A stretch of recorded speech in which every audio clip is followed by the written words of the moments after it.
আমি এক মাজারে নামাজের টাইম এখন দেখি ওখানে না গেলে নামাজ পড়া যাবে না। তো সাইডে দিয়ে ঘৃণা লাগে খুব মাজারে ঢুকতে, সাইডে দিয়ে আসতে যায় নামাজটা পড়ছে, পুরা তাকায় দেখি সুবহানাল্লাহ ফ্যান চলতেছে, বাবার কবরের উপর দিয়ে কি চলতেছে। ভাবলাম যে একটু শয়তানি করে যাই। তো খাদেম যেটা, খাদেম তো বুঝেন ওই মুসামসি করে আর আগরবাতি মোমবাতি নিলে এটি নিয়ে দোকানে দিয়ে লায়, কমিশন খায়। এর নাম হইলো কি? খাদেম। আর প্রত্যেকটা জিনিসের আলাদা সংজ্ঞা আছে, পরিচয় আছে। মাজারের খাদেম মানে কি?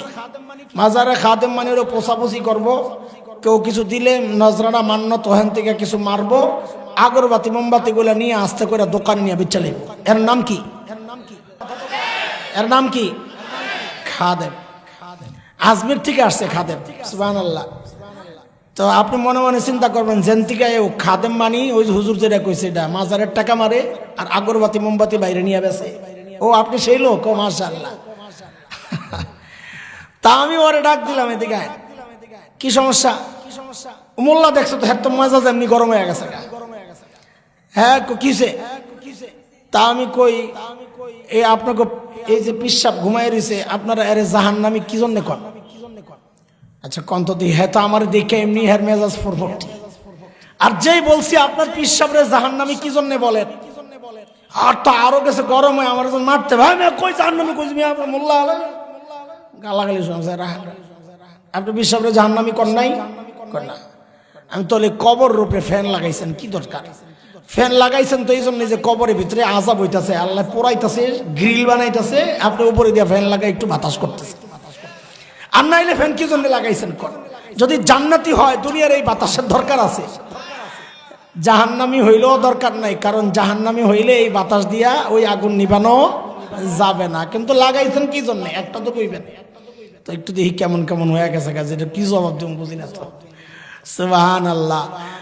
ওই বেটারে যে জিজ্ঞেস করছেন নবী চিনো, চিত্তে গেছে আমি কি? আরে কথা কয় না। আশিক রাসূল মিয়া আমি নবী চিনি, আমি তুমি মোল্লা তুমি চিনো? ও হাবি কাফেরের গোষ্ঠী গালাগালি শুরু করছে।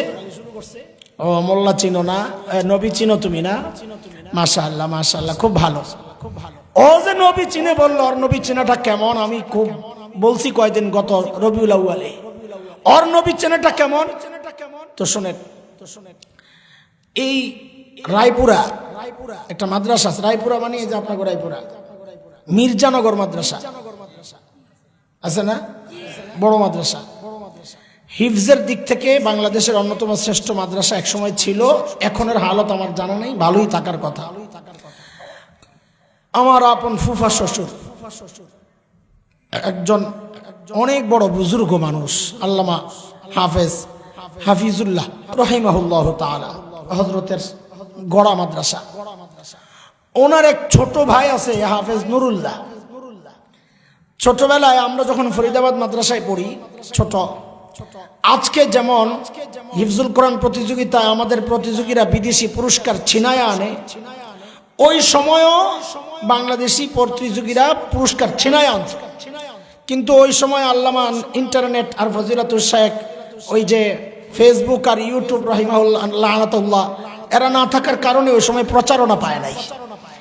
এখন যেমন প্রচারণা পাইতেছে, হ্যাঁ প্রচার হওয়া দরকার, কারণ প্রচার হলে ওই নাস্তিক পাড়ায় দেখছি আগুন লেগে যায়, আগুন আরো ভালো করে লাগানো দরকার কথা। তো ওই সময় আমাদের নুরুল্লাহ ভাই ছিলেন একজন ফেভারিট প্রতিযোগী। ইসলামিক ফাউন্ডেশন বাইতুল মোকাররমে বাছাই প্রতিযোগিতা হইতো, অধিকাংশ সময় নুরুল্লাহ ভাই বাছাই এক নাম্বার হইতেন, কিন্তু ওনারে পাঠানো হইতো না। কেন? ওনার একটু শারীরিক সমস্যা ছিল, অনেক কাঁপতেন, এরকম কাঁপতেন। তা আন্তর্জাতিক পরিমণ্ডলে কাপাকাপি করলে দেশের বদনাম হইব, এই জন্য ওনারে না পাঠাইয়া যে দ্বিতীয় হইতো তারে পাঠানো হইতো। তো একবার নাকি নুরুল্লাহ ভাই বাছাই প্রতিযোগিতায় গেছে দেওয়ার জন্য। তো ওই সময় খতিব ওবায়দুল হক রাহিমাহুল্লাহ হযরত ছিলেন বিচারক প্যানেলে, বাইতুল মোকাররমের খতিব হিসাবে পদাধিকার বলে। তো খতিব ওবায়দুল হক রহমতুল্লাহ আলাইহি নাকি জিজ্ঞেস করতেছেন, নুরুল্লাহ আগের মতো কাঁপনি, নুরুল্লাহ আগের মতো কাঁপনি? তো নুরুল্লাহ ভাই কি জবাব দেয়? আমার হাত আর মুখের দিকে তাকান, নাইলে বুঝবেন না। নুরুল্লাহ ভাই জবাব দিচ্ছে, হুজুর আগের মতো কাঁপি না। কি বলে আগের মতো, এই যে আগের মতো কাঁপি না বলতেছে, হাতের মুখের অবস্থা কি জাগায় না কাঁপতেছে? কথা বলে না, হাত হাত কাঁপতেছে আর কি কয় আগের মতো। আচ্ছা বলেন তো, ওনার মুখের কথা আর হাতের ইশারা এক? হাত কি করতেছে, মুখে কি বলতেছে? কথা কয় না, আগের মতো, আর হাত বলতেছে কাঁপি। এখনকার আশেক রসুল হালত হয়ে গেছে তাই, ও মুখে বলতেছে আশেক রসুল কিন্তু আর চুল বলতেছে ও আশেক রসুল না। ও মুখে বলতেছে ও আশেক রসুল কিন্তু আর মুখটা বলতেছে ও আশেক রসুল না। ও মুখে তো বলতেছে ও আশেক রসুল কিন্তু আর জার্সি বলতেছে ও আশেক রসুল না। আর মুখ তো বলতেছে ও আশেক রসুল কিন্তু আর বাড়ির উপরের ফ্ল্যাগ বলতেছে ও আশেক রসুল না। অত আশেকে মেসি অথবা আশেকে নেইমার, কথা কন ঠিক কিনা?